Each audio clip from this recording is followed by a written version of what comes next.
Yesu ashimwe bene data, nagira ngo muri aya masaha dusangire ijambo ry'Imana mu mwanya mutoya cyane Imana iduhaye. Mbahe ikaze, reka mbahe ikaze mwebwe mwese mudukurikiye muri iki kiganiro. Uyu mwanya mwiza tugiye kuganira ijambo ry'Imana. Mbahe ikaze rwose buri wese aherereye uri budukurikirane, kaze mu ijambo ry'Imana. Turabakunda, tubifuriza umugisha wa Kristo Yesu. Tugiye kuganira amagambo meza cyane Imana yaduhaye muri aya masaha kugira ngo tubashe kuganira. Turaganira ku bijyanye n'umusamariya w'imbabazi. Umusamariya w'imbabazi, iryo ni ryo jambo ry'Imana tugiye kuganira muri kano kanya. Reka dusome igitabo cya Luka igice cya 10 ku murongo waho wa 25. Umutwe w'amagambo uravuga ngo umugani w'umusamariya w'imbabazi, w'umunyembabazi. Nuko umwe mu bigisha amategeko ahagurutswa no kumugerageza ati, mwigisha, nkore nte kugira ngo ndagwe ubugingo buhoraho? Nawe aramusubiza ati, byanditswe bite mu mategeko?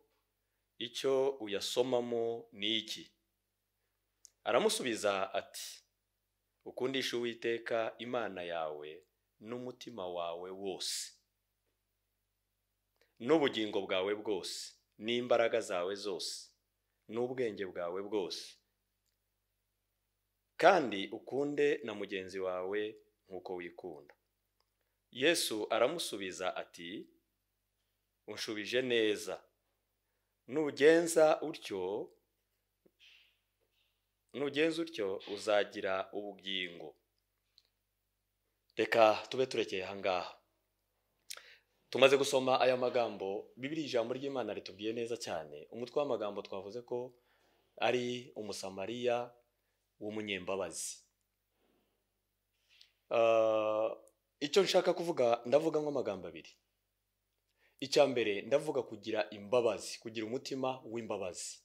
Kuba uri umukristo ariko ufite umutima w'imbabazi, umutima w'impuhwe. Cya kabiri, turaza kuvuga kuba ufite urukundo, cyangwa se kuba dufite urukundo. Reka duhere ku rukundo. Muri iki cyanditswe tumaze gusoma, Bibiliya yatubwiye neza cyane. Yatubwiye amagambo agira nko kuri 3. Avuze ngo ukundisha Uwiteka n'umutima wawe wose. Ahangaha uyu muntu yashakaga kuba, yarabazaga ikibazo cye cyari giteye gutyo ngo, niki nakora kugira ngo mbashe kuragwa ubwami bw'Imana?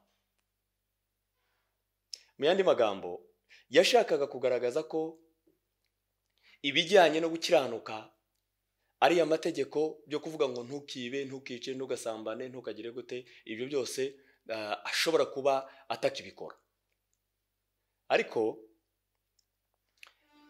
Bibiliya ivuga neza cyane. Mu gisubizo bamushubije baramubwira ngo kugira ngo ubashe kuragwa ubwami bw'Imana, icya mbere nuko ugomba gukundisha Uwiteka n'umutima wawe wose. Gukunda Uwiteka n'umutima wawe wose. Aravuga ngo icya kabiri, n'ubugingo bwawe bwose. Umutima wawe wose, ubugingo bwawe bwose, ngo ndetse n'imbaraga zawe zose, n'ubwenge bwawe bwose. Icyanyuma aravuga ngo kandi ukunde mugenzi wawe nk'uko wikunda. Ahangaha niho tuza gutinda gatoya. Ibi bisubizo birumvikana, kandi buri wese atangire gutekereza, ese iki ndacujuje? Ukundisha Uwiteka n'umutima wawe wose. Ese umutima wawe utekereza Uwiteka? Umutima wawe ukunda Uwiteka? Ntabwo ushobora kuba uburyo ukunda Uwiteka hari ikigero runaka urwo rukundo ruriho, ariko rukaba ruri ku kigero kidashimishije. Bibiliya yavuze ngo n'umutima wawe wose. Ni ukuvuga ngo ntabwo ari ugukunda Uwiteka n'imitima yacu ngo tugeze kuri 90%. Oya, tugomba gukunda Uwiteka n'imitima yacu yose n'ubugingo bwawe bwose. Niko yamubwiraga, n'ubugingo bwawe bwose. Ni ukuvuga ngo ubugingo bwawe bwose bugomba gukunda Uwiteka. Icya gatatu aravuga ngo n'imbaraga zawe zose. Iyo dukorera Imana tugomba kugikorera mu buryo bwose bushoboka, n'imbaraga zacu zose tukayikorera Imana. Hari igihe mbona kenshi abantu barimo baramya Imana cyangwa se bahimbaza Imana bagakoresha n'imbaraga zabo z'umubiri. Ukabona umuntu arimo araramya Imana na za mbaraga ze z'umubiri zose arimo arazikoresha kugira ngo abashe kuramya Imana.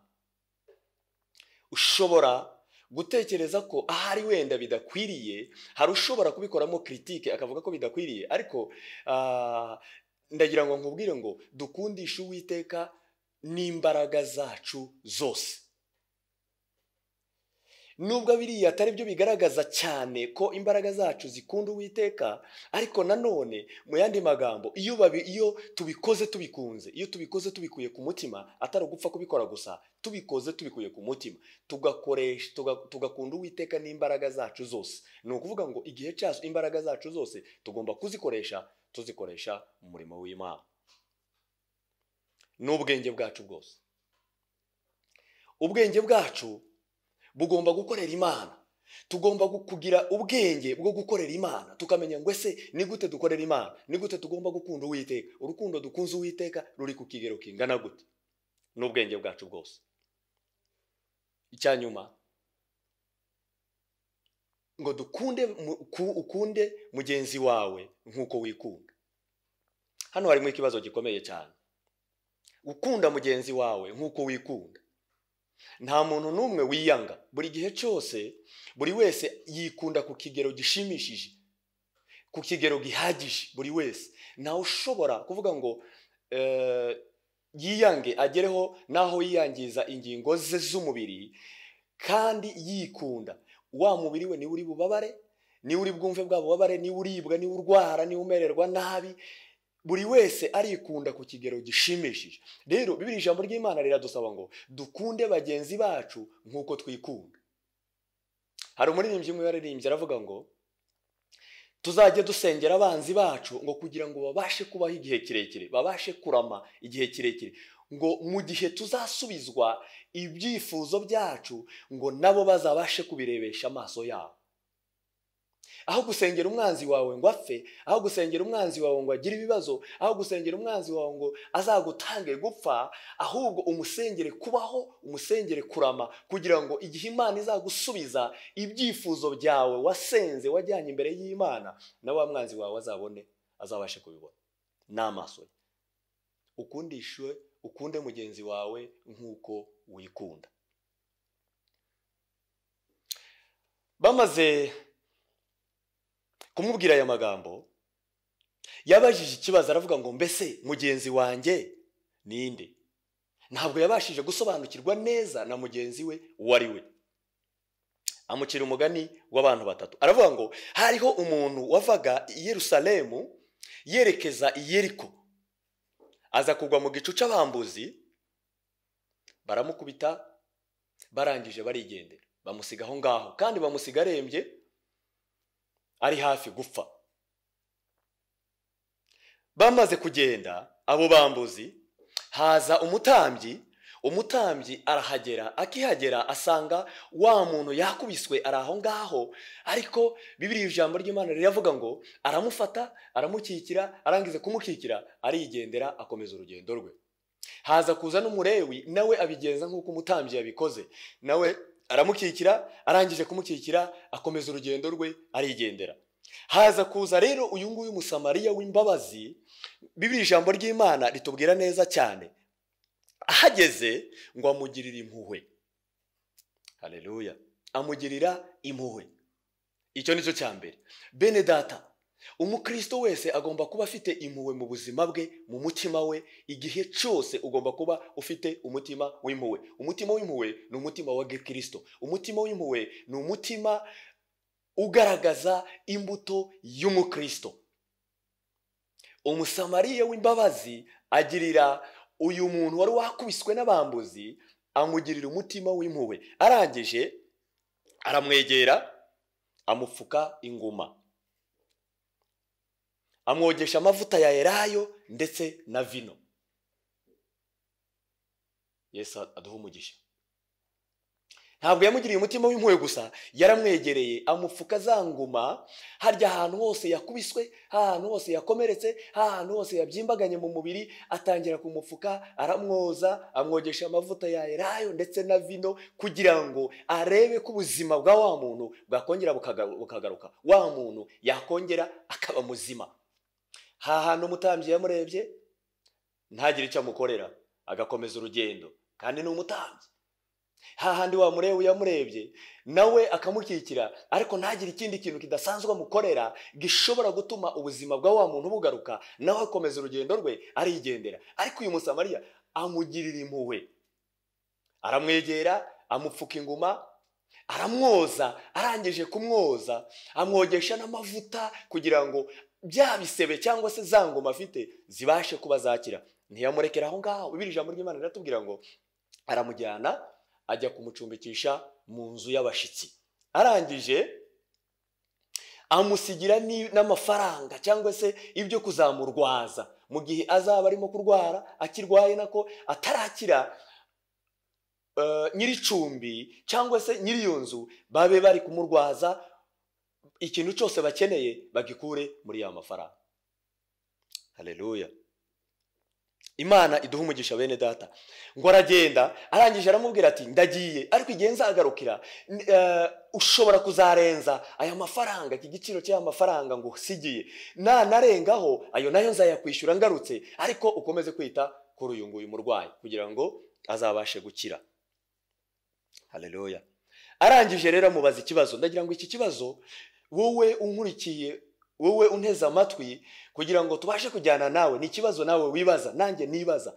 Muri aba bantu uko ari batatu, mugenzi wawe ninde? Ninde wabaye mugenzi w'uyu muntu waguye mu gicu cy'abambuzi? Ese ni umutambyi?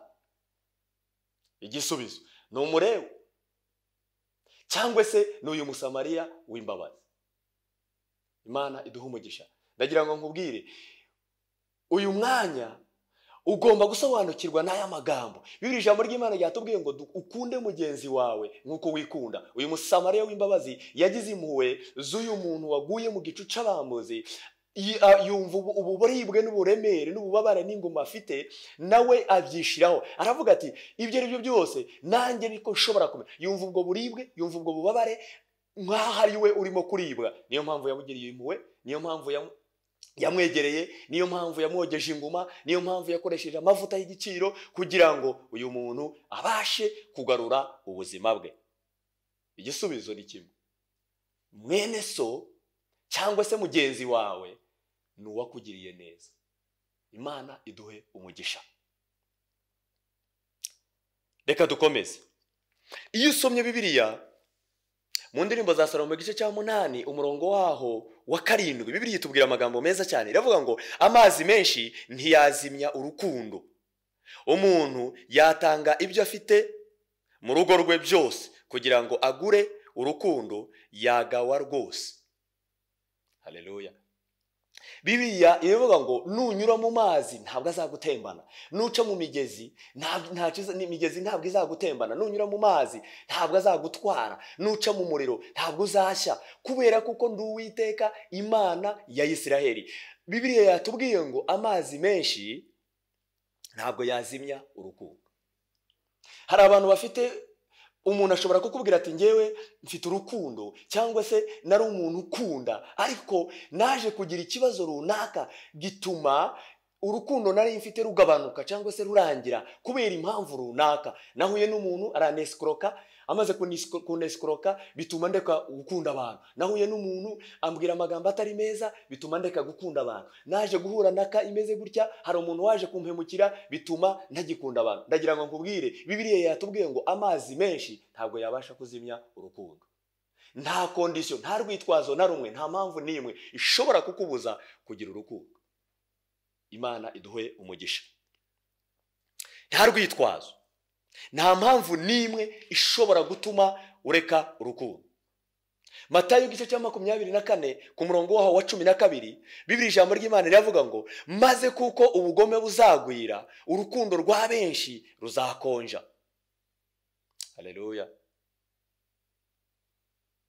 Kuko ubugome buzagwira mu gihe cy'imperuka, ubugome bukabijeho kugwira, abantu barimo barakabyaho kugwiza ubugome aho kugwiza urukundo. Bibiliya ijambo ry'Imana riradusaba kugira urukundo, ariko abantu barimo barakabye kugira ubugome. Urwango rurimo ruraba rwinshi, abantu barimo barakomeza kwangana, abavandimwe barangana, ugasanga abavandimwe nta ukivugisha undi, nta ugisura undi, nta ugihamagara undi ndetse no kuri telefone, ndetse ugasanga yamuvuyeho n'umuvandimwe basangiye ababyeyi papa na mama. Abo ngabo baratandukanye, kandi batandukanijwe n'utuntu dutoya cyane tudafatika, tudashobora gutanya abavandimwe. N'abatari abavandimwe ntabwo twabatanya, ariko n'abavandimwe ntabwo bakivugana, imiryango yabo ntabwo ishobora gusurana, abantu ntabwo bashobora kuvuga rumwe, abantu ntabwo bashobora gutekereza kimwe, cyangwa se ngo bajye inama ku kintu kimwe. Kubera iki? Kubera ko Bibiliya yatubwiye ngo maze kuko ubugome buzagwira urukundo rwa benshi rugakonja.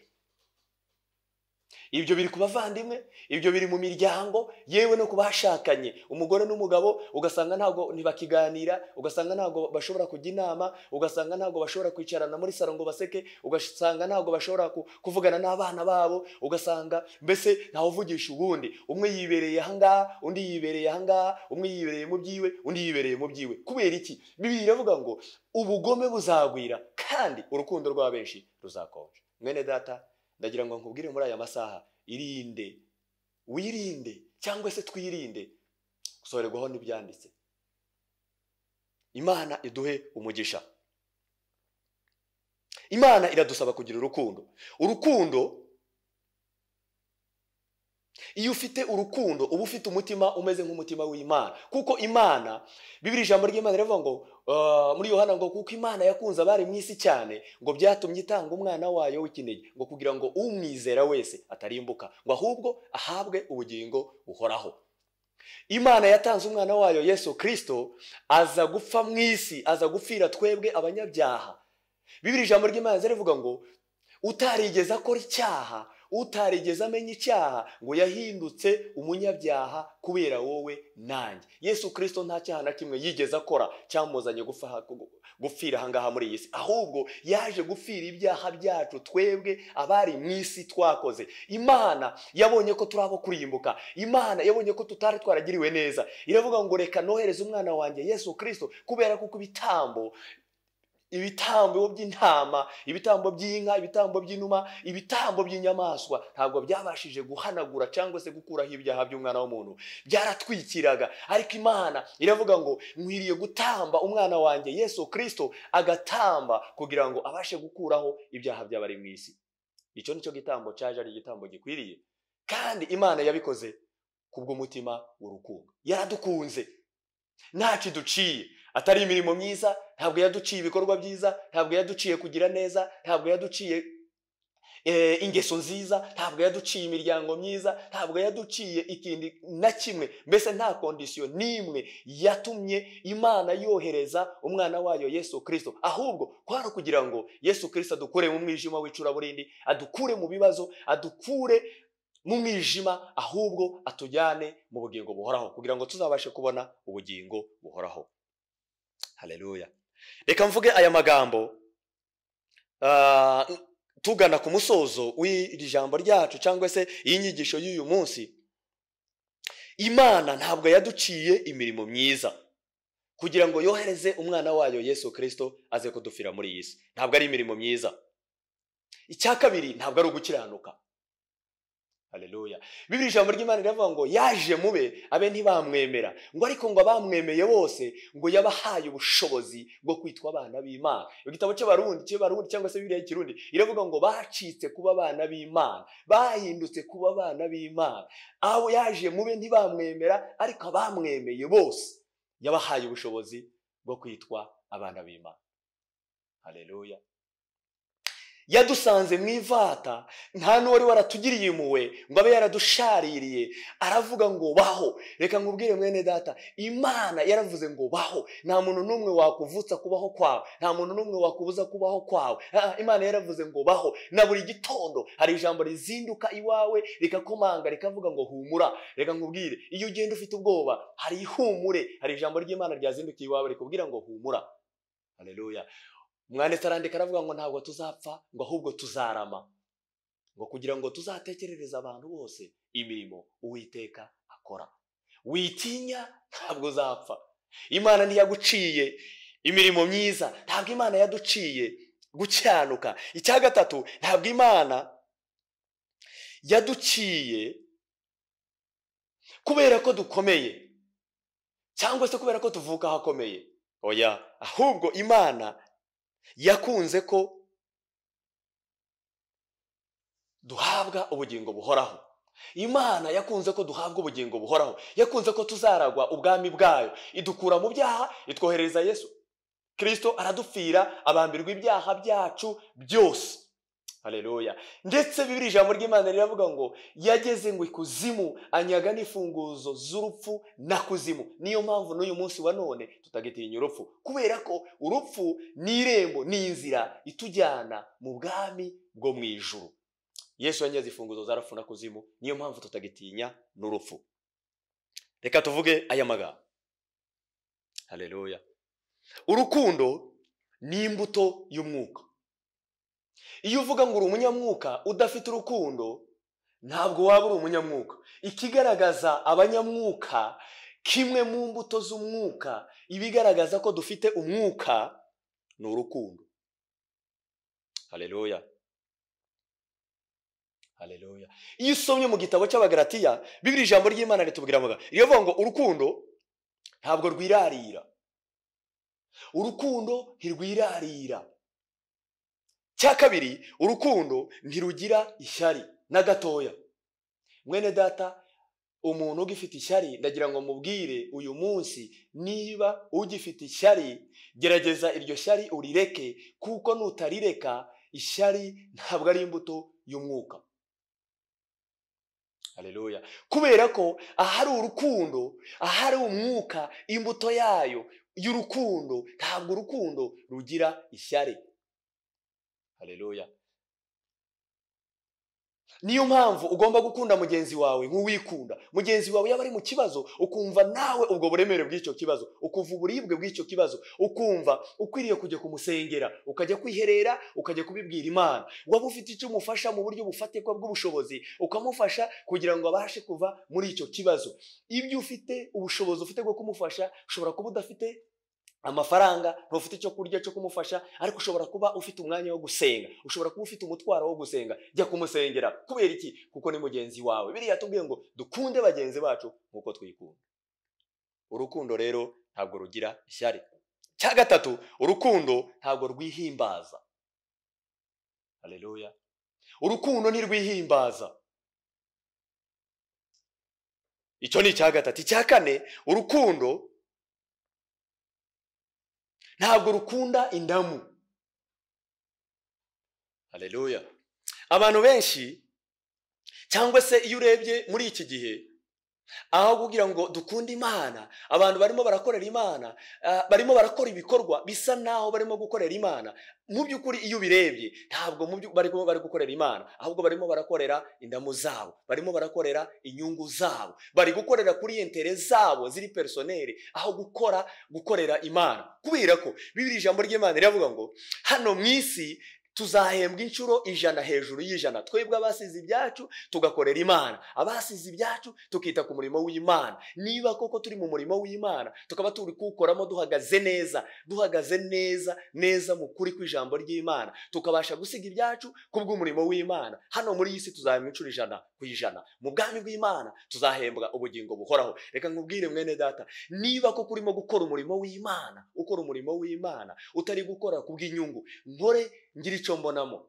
Haleluya. Ibi bintu reka mbibabwire, ntabwo nabiteguye gutyo, ariko reka mbivuge kuko ndumva birimo biraza. Reka nkubwire, ubu ngubu usigaye ujye gusanga niba ari umucuranzi Imana yahaye iyo mpano yo gucuranga ndagira ngo nkubwire uwo murimo wo gucuranga ni impano Imana yaguhaye mwene data, ariko ugasanga ntabwo abasha kuyikoresha ngo kubera ko atarabona aho acuranga kugira ngo babashe kumuha amafaranga. Hari abavuga ubutumwa adashobora kujya kuvuga ubutumwa kubera ko aho ajya kuvuga ubutumwa ntabwo bamwohereje tike izamujyana, ntabwo bamwohereje amafaranga azatunga umuryango we mu gihe yagiye muri cya gikorwa cyangwa se wa murimo w'ivuga butumwa. Ntabwo abapastori benshi ntabwo barimo gutanga ubutumwa kubera iki? Aravuga ati ndajya gukora umurimo w'Imana hariya, ese nzahembwa iki? Aho kugira ngo arebe umurimo w'Imana imbere, arimo arareba inyungu imbere y'umurimo w'Imana. Ndagira ngo nkubwire Bibiliya ijambo ry'Imana riravuga ngo urukundo ntabwo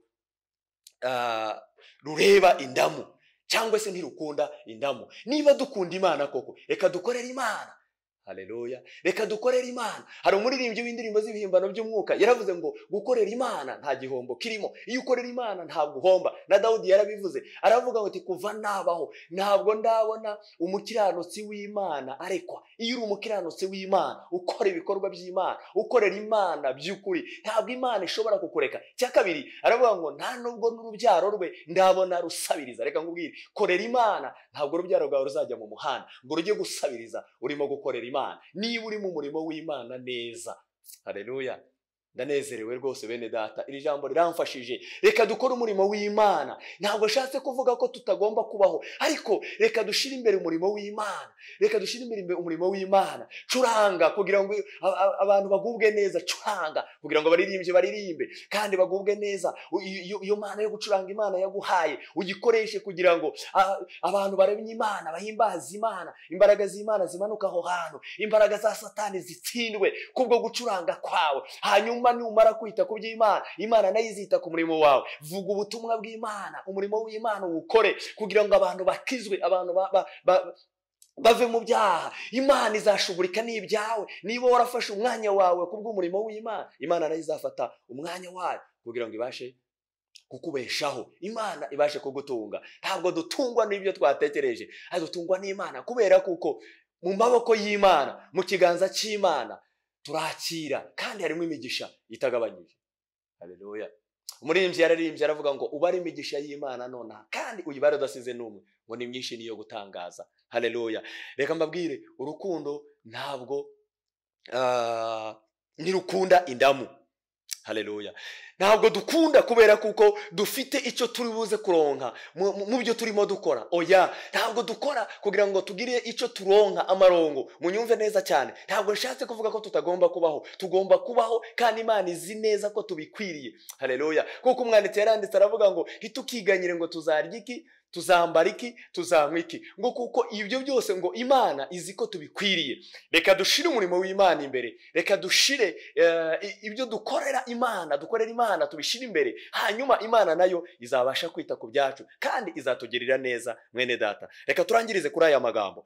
Urukundo twavuze ko urukundo ntabwo rwirarira, urukundo ntirugira ishyari, urukundo ntirwihimbaza, urukundo ntirukora ibiteye isoni, urukundo ntabwo rushobora gukora ibiteye isoni ndetse n'iby'isoni nkeya. Reka nkubwire mwene data, ntabwo urukundo rushobora gukora ibiteye isoni. Hari abantu bakora ibiteye isoni bitwaje ngo bari mu rukundo, bari muri amu, barakundana, ariko ndagira ngo nkubwire urukundo nyarwo Bibiliya irimo kutubwira imbuto y'umwuka yitwa urukundo. Ntabwo iyi mbuto ishobora gukora uyikoresha mu gukora ibiteye isoni. Haleluya. Kubera ko ni imbuto y'umwuka. Reka turangirize kuri aya magambo. Ahubwo urukundo rugira neza. Mwene data, reka nkubwire, nubona igihe cyose umuntu ugira neza uzamenye ko afite imbuto y'umwuka. Haleluya.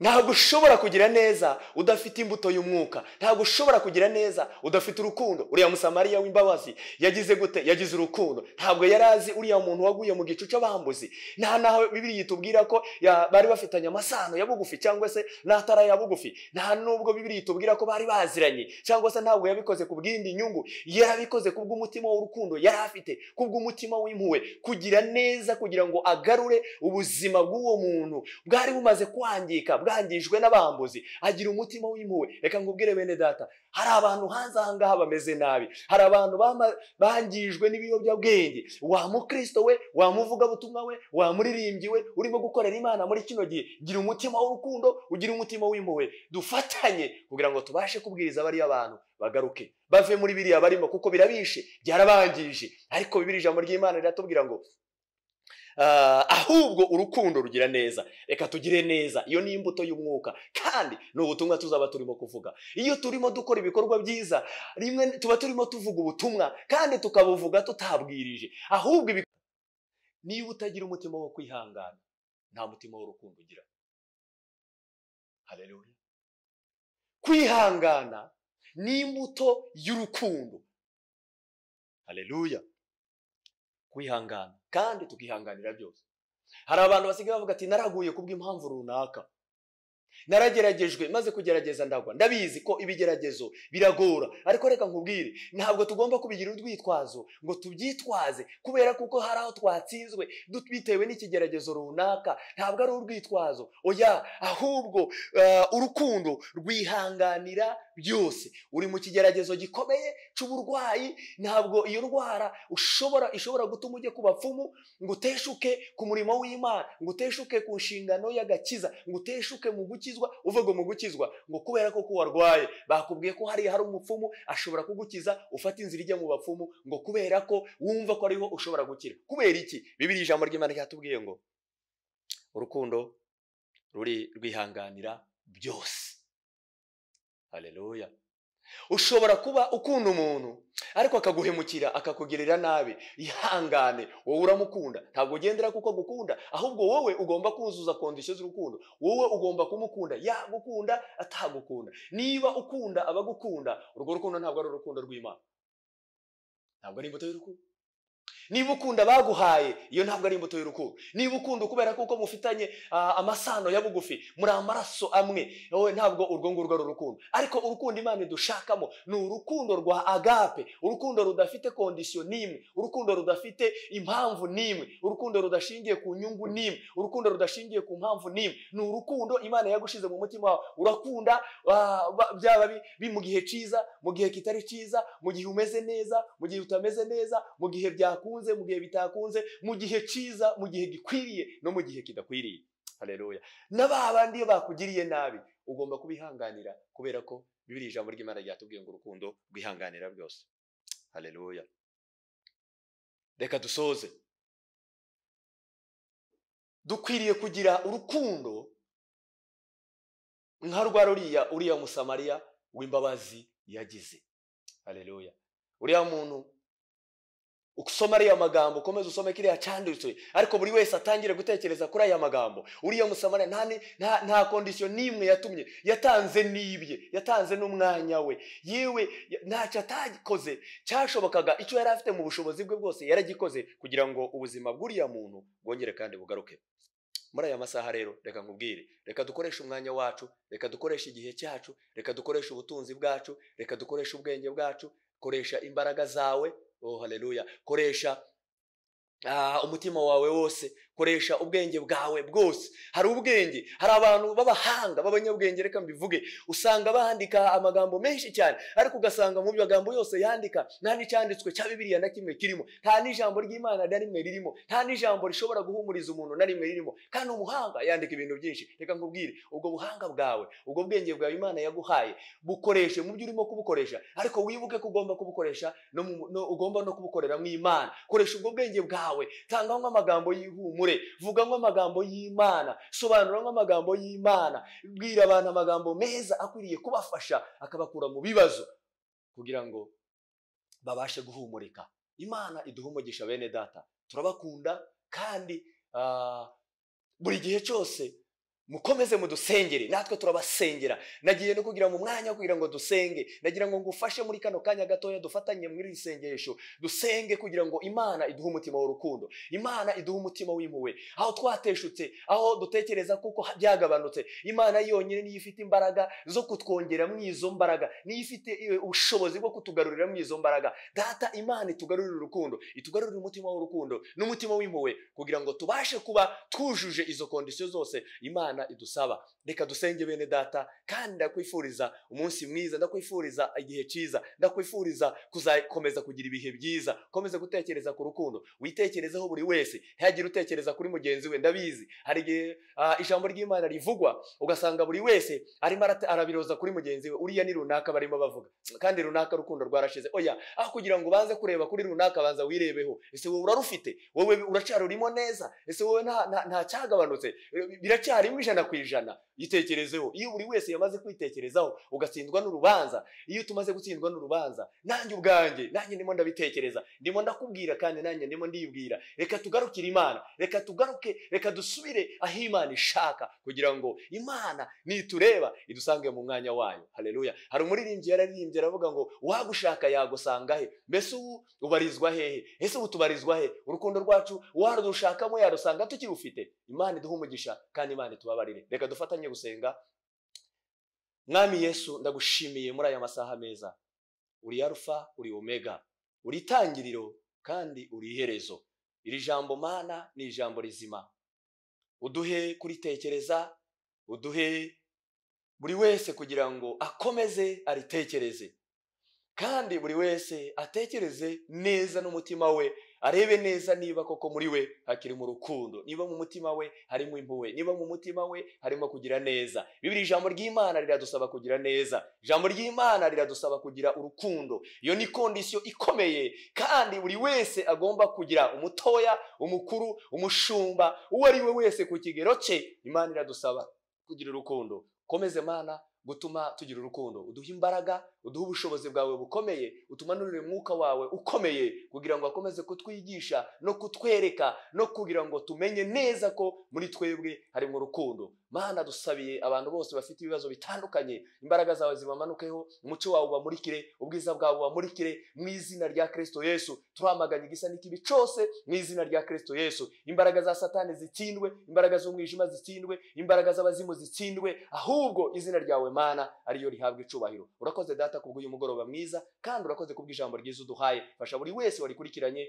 fasha buri wese urimo kuritekereza, kandi uduhe ubwenge bwo gukomeza turitekereza ku manywa na nijoro. Mu izina rya Kristo Yesu dusenze kuko ubikoze, amen. Imana ibahe umugisha.